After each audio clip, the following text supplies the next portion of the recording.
Hello, Internet. Hello. I am John. I'm Callie. And this is Gaming with Girlfriend. So this is a show that we have been talking about doing for a while. I have teased it on my own social media channels as well as on a blog that I write. And we decided that it was finally time to start doing it. And we're going to talk about why we're doing it. We're going to talk about how we each got into gaming in the beginning, what experience we had in our childhoods, the months of pestering that I did to Callie leading up to her finally playing games with me, and then a little bit more if we have time just for this first episode, and then expanding the more that we continue to do it. So I was looking for games back when we started dating over 4 years ago now that I could play with my girlfriend. And if you go to Google and you type in games that I can play with, first hits are going to be girlfriends, husbands, wives, whoever. It is a widely sought after thing that people look for games that they can play with their significant others. And so having seen that on search completes, forums, Reddit, even the chat inside of different games, I proposed doing something like this, and Callie agreed to it. Why did you agree? Why are you doing this? Well, you asked me to do it for one. Yeah, more than once. Yes, more than once, as with most things. And because you have kind of allowed me to find a liking for gaming. I almost said loving there, but I don't know that I'm ironed out to You're love. not quite there yet. Not quite there. You're at this level, but you need to get to this level. Yeah, we'll see. Yeah, I don't know. And it was a big thing, I think, when we first started dating, because you are such a huge gamer, and that is not something that it's true. I've been exposed to. So I think it was a challenge for us as a couple, at least for me, to grow with you as a girlfriend. But I have learned to like it. It has become a huge part of our relationship. Huge, you would say? Yeah, I would say so. We've spent over 100 hours. Oh, way over. We're getting close to 100 hours in our Stardew Valley playthrough alone. So yeah, I don't even want to know how many hours it's been in Sea of Thieves. Yeah. So I don't know. I would say like most weeks there's like at least one weekend day or week. I mean, we do D&D every week, but yeah. At least one day a week, oftentimes two. Right, that we like play games together.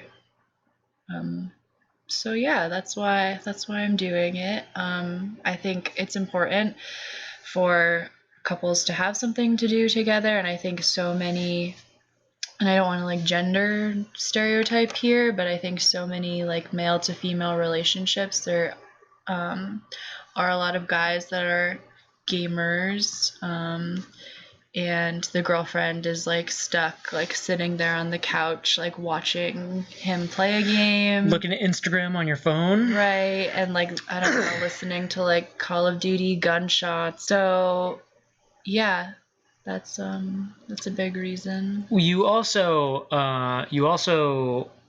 there was a post in on a Facebook chat that you follow for the Self-Helpless podcast. Yeah, the Self-Helpless podcast. Do you want to talk about that maybe post? They'll sponsor this podcast or stream someday.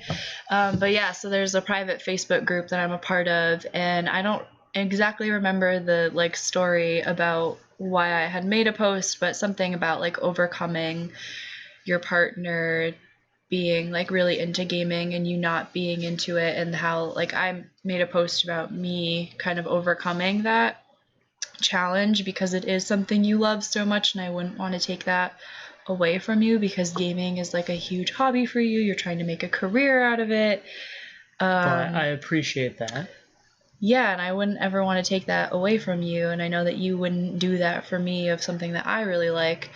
So I don't know, and I think I just became more open-minded to it. I think that is like your mindset has to be, not so fixed and shut off to the idea that like gaming is for people who are lazy or I don't know, like schlubs.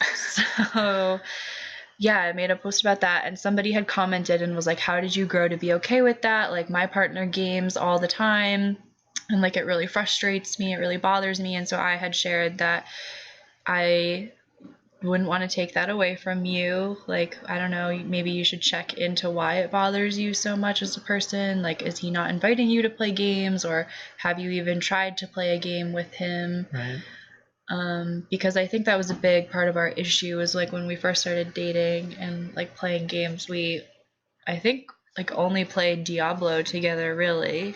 Well, when we first started dating, it was me playing Destiny next to my roommate in college. And it was, okay, it's raid night, so I'll see you in 4 hours. Bye. Go hang out with your friends because we need the room so that there's not a ton of chatter. So I'm sure at the beginning it felt a little bit like you were being excluded. And sometimes that's a thing that happens, but that isn't the goal, right? Mm-hmm. Games and play exist to bring people together. So I think that you feeling a little bit excluded and pushed out at the beginning makes a lot of sense. And so I think when we started playing games together, we were playing board games together at school. Mm-hmm. I had brought the board game Mysterium back from my folks' house after my dad and I went to Gen Con the year that it came out. And shortly thereafter, you and some of your friends started playing Catan.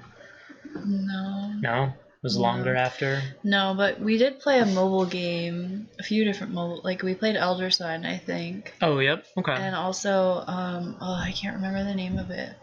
Ticket to Ride, but also another one. Oh, too. We played that one at school as well. We did play Ticket to Ride at school. Yeah. On mobile. But there was that other one that we played. Can't remember the name of it. Elder Sign and Ticket to Ride. I can look at my phone. No, there was another big one that we played that we have like a leadership board on our. Oh, Ascension. Yeah. We played that one, and I was good at that one, so made me feel good. We played Ticket to Ride one of the times at school when we were hanging out with a group of our friends, and we didn't have a whole lot to do. We were just hanging out, chilling. And I had Ticket to Ride on my phone, so I was like, hey, we should play this board game. It's super easy to learn. You'll all pick it up. They're like, oh, do you have to go get it? It's like, no, I have it on my phone. Mm-hmm. So mobile adaptations of board games could be a good way to get sort of non-gamers into things. We should probably find the statistics on it, and I can do that for next show. But a massive percentage of Americans are now playing some kind of game, whether that is one of the word games for mobile or it's board games or video games. But most people engage. Yeah, Candy Crush. Most people engage in some kind of gaming at some point in their lives to some degree. Mm-hmm. And if you're trying to get somebody, a partner to game with you a little bit more, to be into the things that you're into, you have to start somewhere. So we started playing Mysterium at school.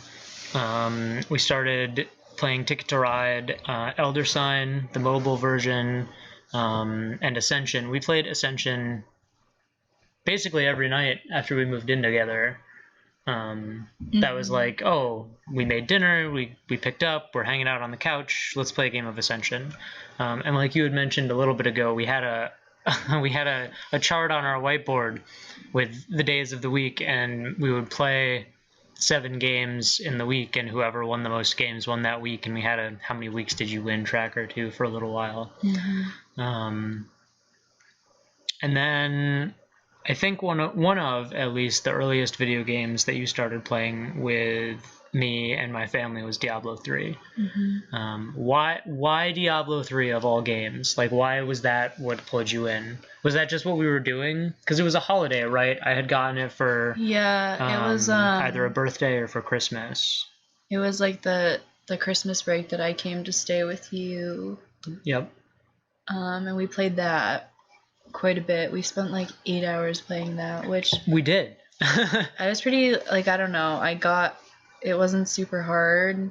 And you were really helpful with like the equipment part, because that I think is like the hardest part for me, is understanding the equipment and Game systems changing your gear, is I what guess. you're talking about. Yeah. Whatever. Which is still something you're learning.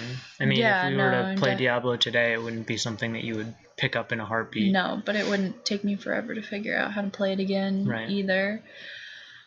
And I wasn't super bad at it. Like, my character did good damage, I guess, in our... To be fair, Diablo 3 is one of those games that is super easy to pick up. And that's something that most Blizzard games do well, is they're a lot of their design philosophy is to be easy to learn and hard to master. And so Diablo is one of those games that you can pick up and figure out really quick.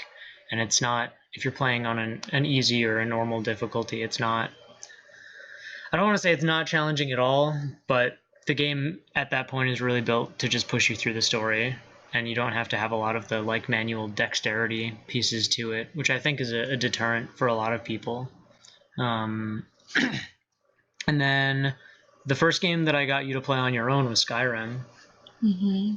You would watch me play hours worth of that. Why did you decide to agree to play Skyrim? I feel like you had convinced me that would be an easy game for me to learn the controller. Like, how to use a controller. Yep, that uses all of the buttons. Is not fast-paced necessarily, unless you're because I had never big pile of shit. Never known how to use a controller prior to us being together, I guess. Right. So you started with a Wii. A Wii. Well, I actually started with a Nintendo DS. We got that first. Okay. And then we got a Wii for Christmas one year. I played Mario Kart a lot on that. Okay. Mm-hmm. Wiimote, wheel? Yeah. Which one? Both? Okay. I didn't like the wheel. It was so much easier with just the Wiimote. I don't know why. I played with the wheel a lot, but I also remember playing it without the wheel too. Mm-hmm. So, I played that a ton, and I was I grinded that so hard and like made it my mission to beat everybody, and I did. Like, I don't think Caleb beat me often ever. Caleb's my brother. And we also played Wii Bowling as like a family. That was like the only game we played as a family together. We got like some fancy Monopoly game one year for Christmas that required you like using a DVD of it.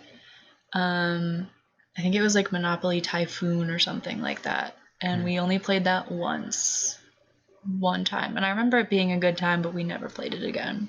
Oh, okay. So my family was not a gamer family. There was no like family game night or anything like that. I don't know that we did family game nights, but I certainly had more of a gamer upbringing than you did.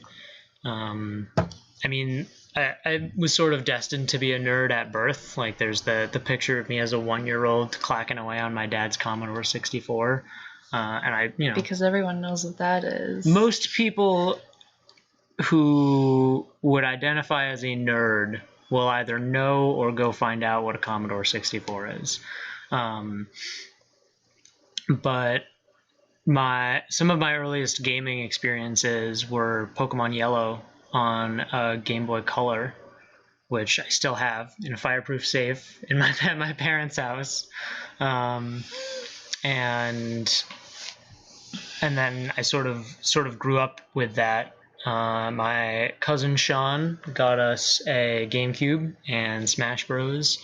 For Christmas one year, and so me and my sisters and my dad sort of grew up playing that, and then from that I got an Xbox, and the rest is history. That was like Dad and I would do laundry on chore days when I was a kid. We'd do laundry together, and the laundry room was in my parents' house basement, and the basement was where we had all the gaming stuff set up. That was the man cave. And so we'd put in laundry, and then play Battlefront. We played Star Wars Battlefront. And so that was sort of the routine. We could get through an entire galactic conquest in Battlefront 2 over the hour and a half that it took to do a couple loads of laundry. So that was, I mean, I grew up with that. What did you, between when you had the Wii and when you met me, did you do any gaming between then?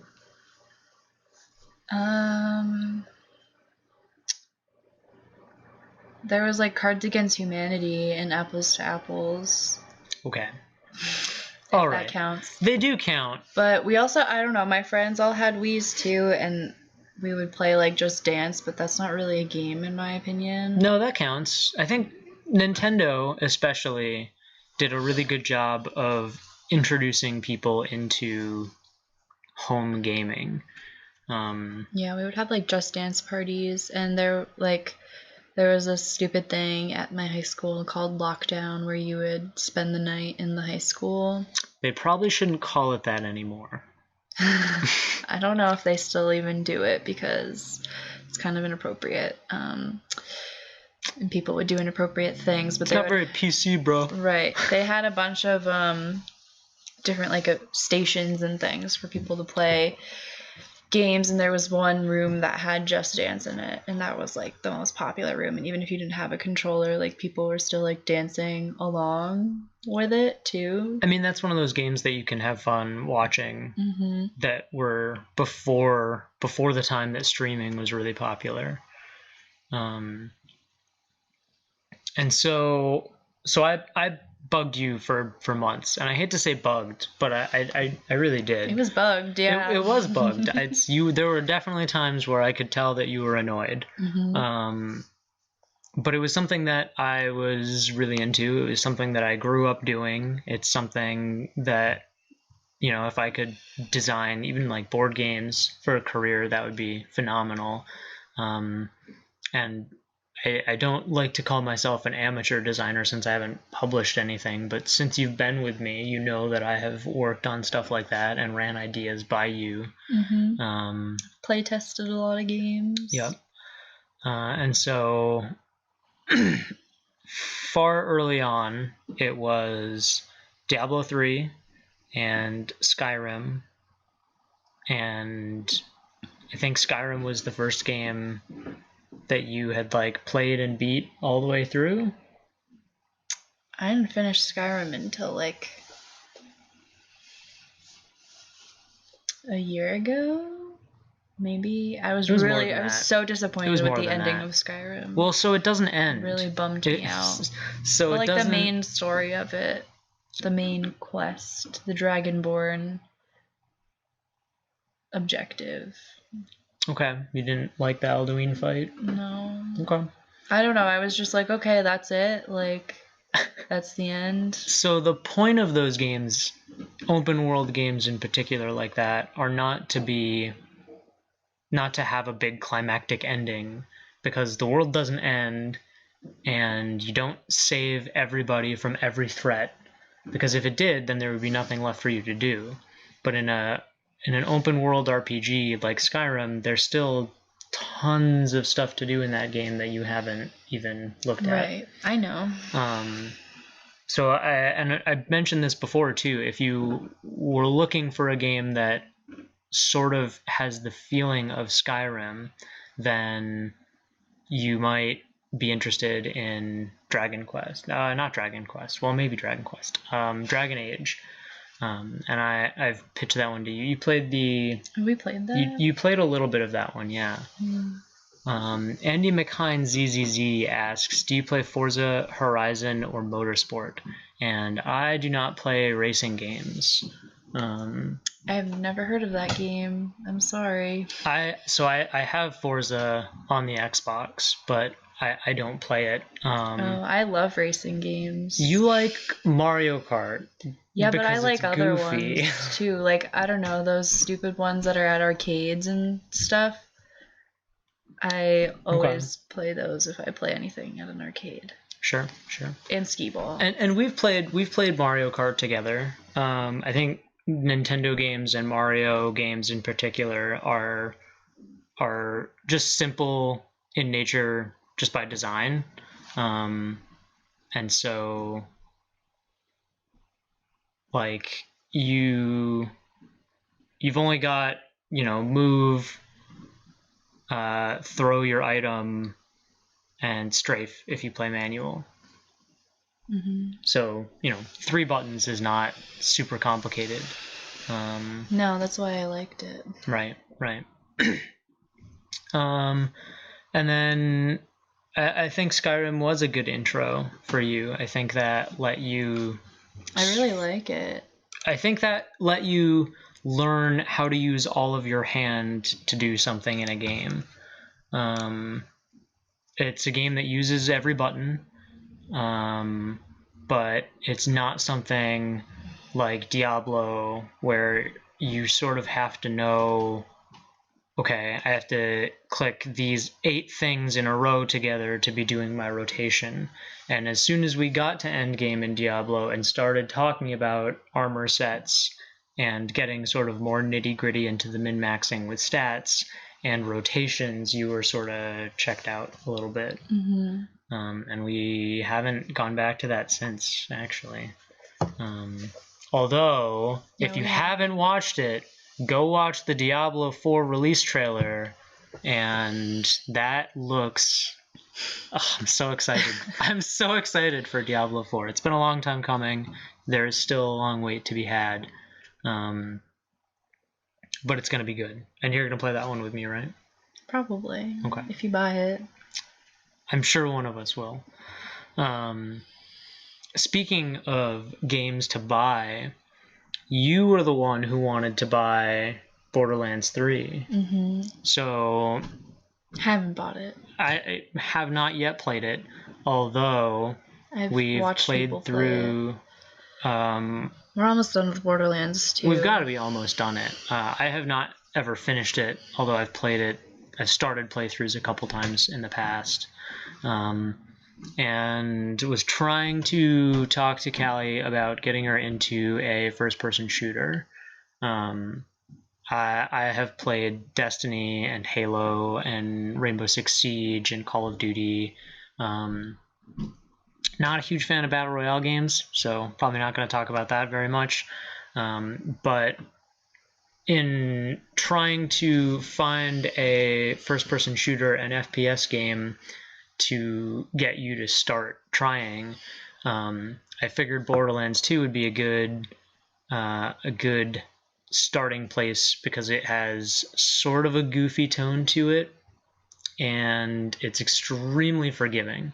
So you die and you spend a little bit of money and you come back, but it's never you die and you're playing with the Iron Skull in Halo and you go back to the beginning of the level that you're on, or you have harsher death penalties in something like Destiny. You never had to play Diablo 2 or got to play Diablo. I have it. You could play it. But in Diablo 2, when you would die, you dropped all of your gear and you would have to go back to your body, wherever it was. So if it's in the middle of a dungeon full of stuff. There were less quality of life things back in the day. And I don't want to say something blanket like games used to be harder, but game systems were not designed with a lot of ease thought into the system, especially something like Diablo where it's supposed to be dark and unforgiving. And so we've played through most of Borderlands 2, like you had said. What do you think about that as your first person shooter? Although you tried to play Call of Duty with Caleb way back, right? Yeah, but I held the controller like this, so he wouldn't let me. Like what? Like this, and he refused to teach me how to like hold it appropriately. Oh, you actually held it? Yeah, I held it like that. Okay. And he was like, "What are you doing?"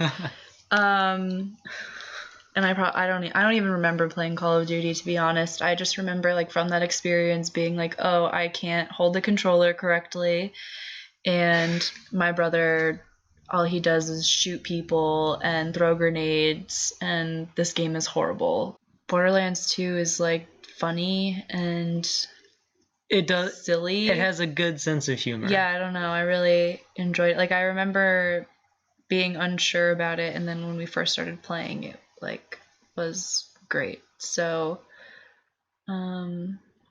yeah. So like I mentioned at the beginning, well, not the beginning, but earlier, we've got almost 100 hours into our Stardew Valley playthrough. You had told me early on that you had always wanted to play Animal Crossing. Yeah, and which I never got to play.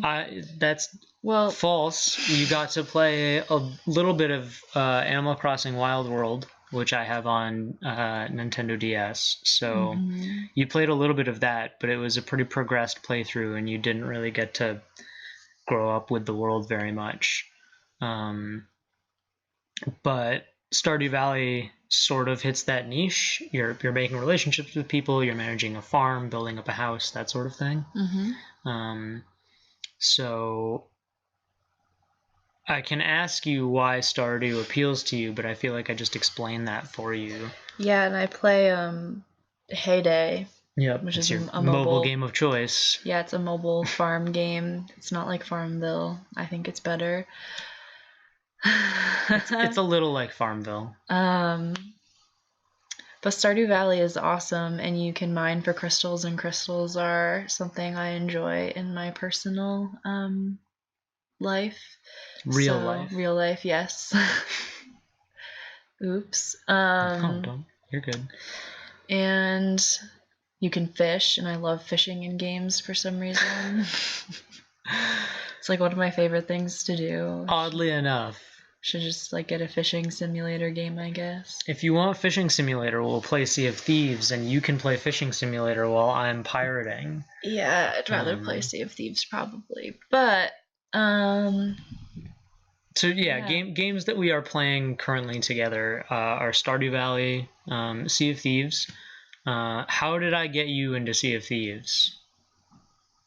Because that was the first game that you bought of your own volition. I bought that? No, I bought Mysterium, I think, before that. You bought a copy of Mysterium from my dad, which doesn't count. I always forget that I bought Sea of Thieves. Yeah. I really like Sea of Thieves. I hated it the first few times that we played it, and I think it was because it was shitty, like in how it was first set up, and I wasn't good at like maneuvering controls and things yet, and it felt like so much pressure. Like there is a lot of pressure in Sea of Thieves. Yeah.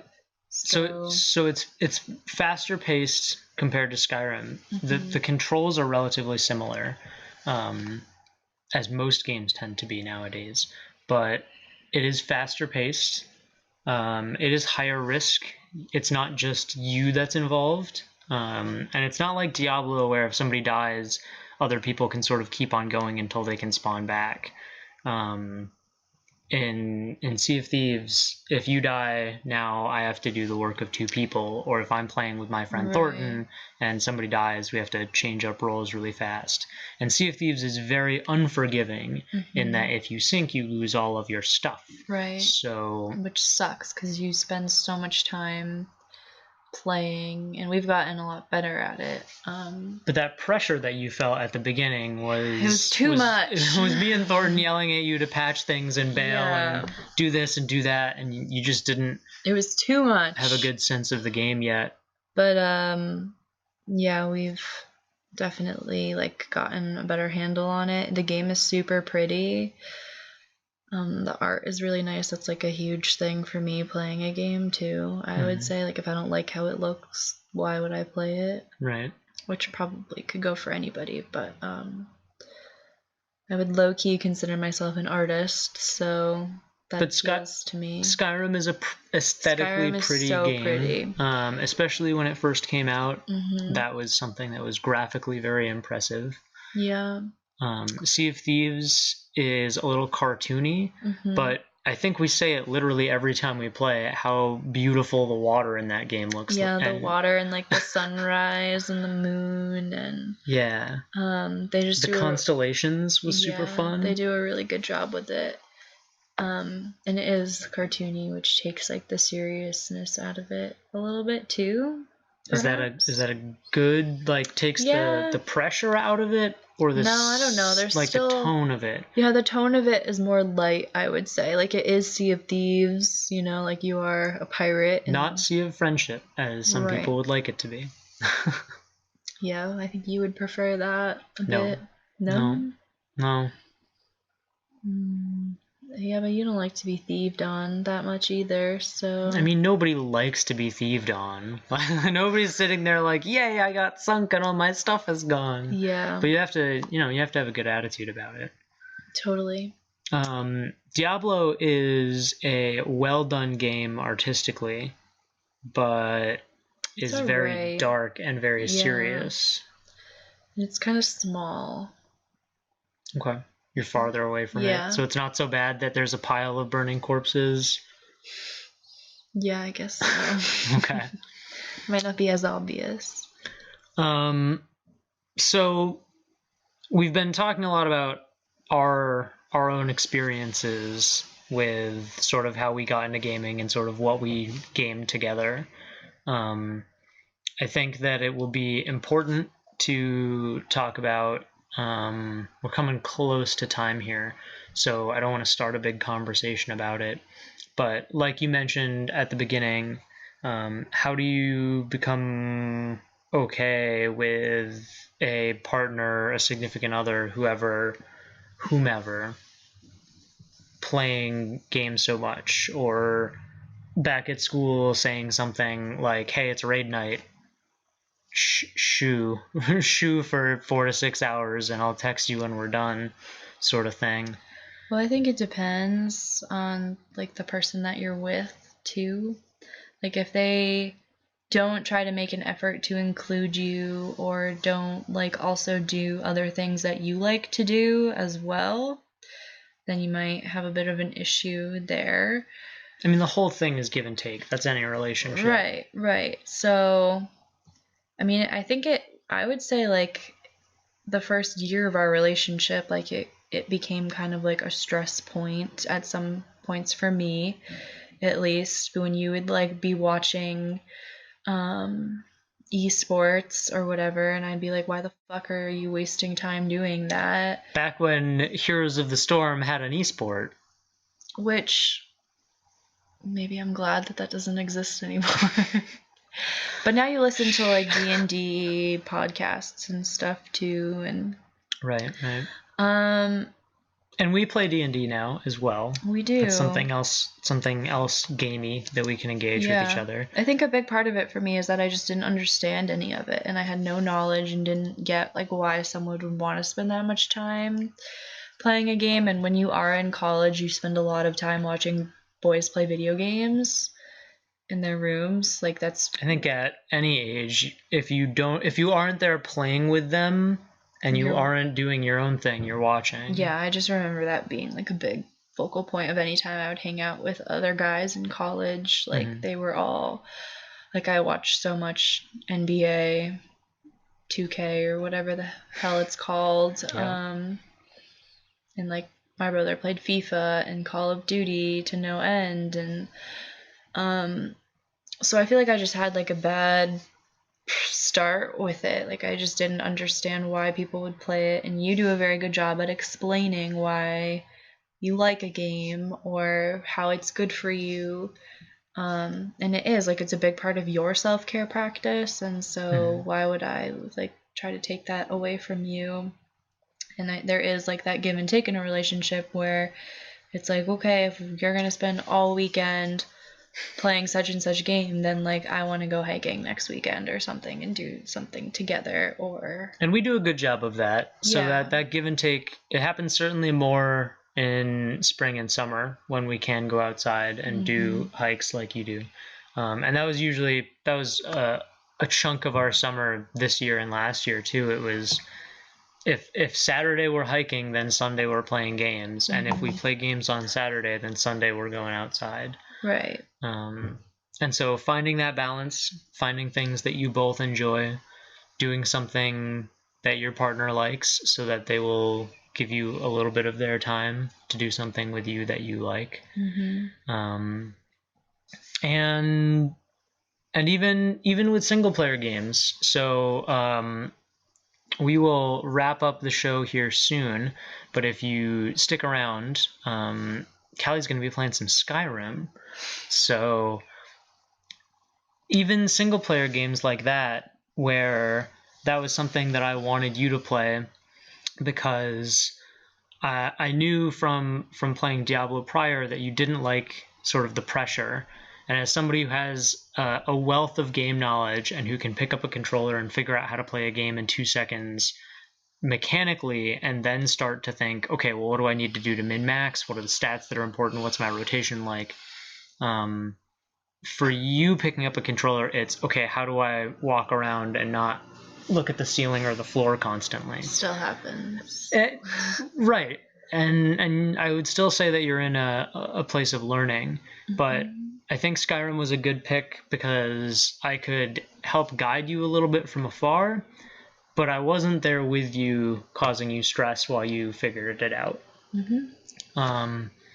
So if you stick around, we're going to take a short break after the show here, and then Callie's going to be playing some Skyrim, which we will be streaming together.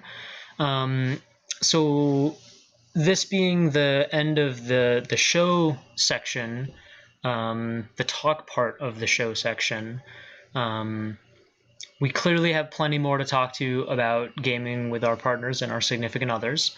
We do plan to be back next week to do another show, episode 2. We're almost through episode 1, so that's exciting. Yeah. And if you have any suggestions about stuff to talk about, or you want to make suggestions to us or ask us questions, feel free to do so. And the best way is probably Twitter and other social media. So Callie, real quick, where can people find you online? I think my Twitter is Callie_Flanders. Callie is spelled Callie. What else should be? Well, I also have an Etsy account, but it's not super active right now, but it's Callie's Creative Goods. I also have, you can find me on Instagram at Callie Flanders. Which is private, so I'll have to accept you, but I have, my art account is Callie's Creations 26. And you can find me here on Mixer sometimes. I stream pretty irregularly, so the best way to find out when I'm streaming is to follow me on Twitter. That's at JMScota5, just like Mixer. That's mixer.com/JMScota5.